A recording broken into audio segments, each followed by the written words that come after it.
Well, I heard that Arizona State would be a no on the vote to add Add SMU. SMU. Interesting.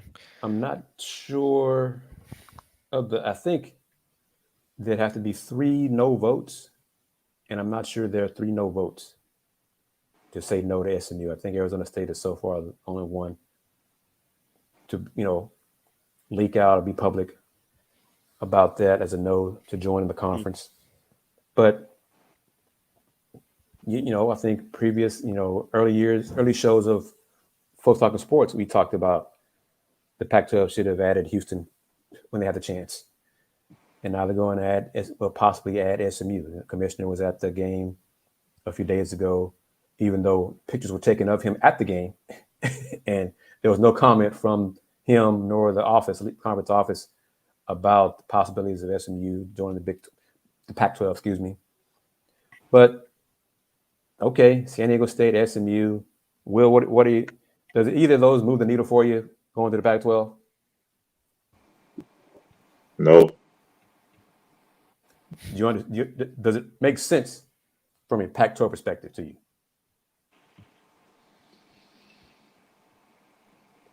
No. I mean, they need numbers. I mean, from their perspective, they need numbers. Sure. But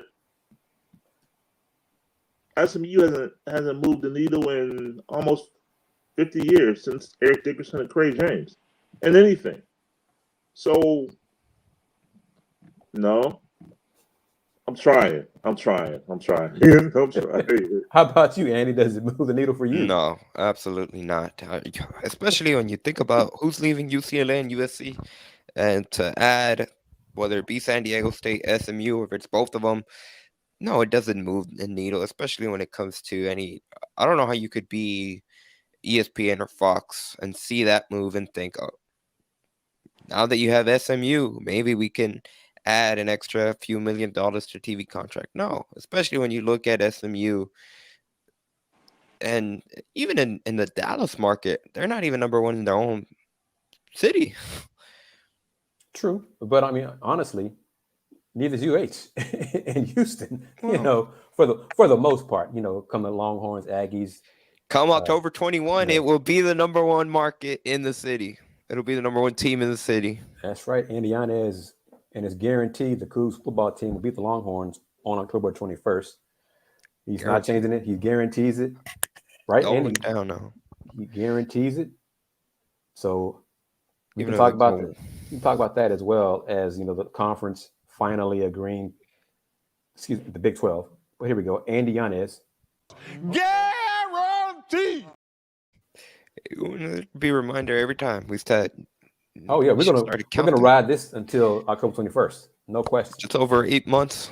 So yeah, every show we're gonna be doing Andy Yanez. Remember, Andy Yanez guarantees UH Cougs football will beat the Longhorns at TD ECU Stadium.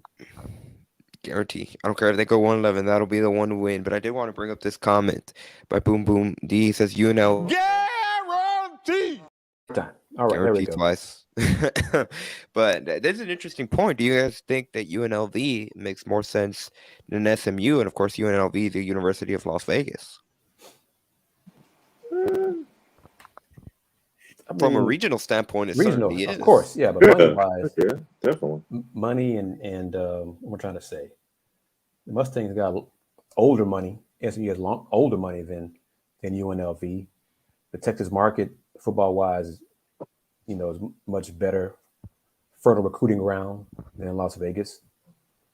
But yeah, regionally, no one thinks regionally anymore. They don't care about the student athletes' well-being in all this. So adding the Dallas market, the Texas market, that's the rationale behind it. It might be inevitable. But yeah, clearly it's a better geographical fit. Now, looking at the SMU, I think SMU in many ways is a worse. It's an interesting final comparison. I do agree. Like Houston, when you look at Houston and the University of Houston in specific, they're in competition, of course, with UT and Texas A&M. Those are the two biggest schools that are competing when it comes to the Houston market.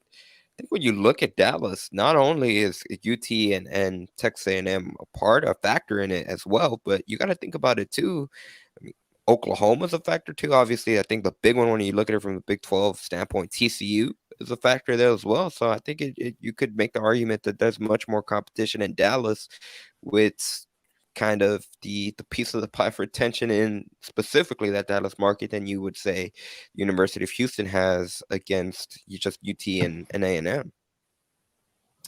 Agreed. So they're desperate. They're desperate for content. That's what this is from a conference perspective. They're desperate for content for the media partners, even if it is on Amazon and ESPN. They want the content for the partners, and that's what it is. But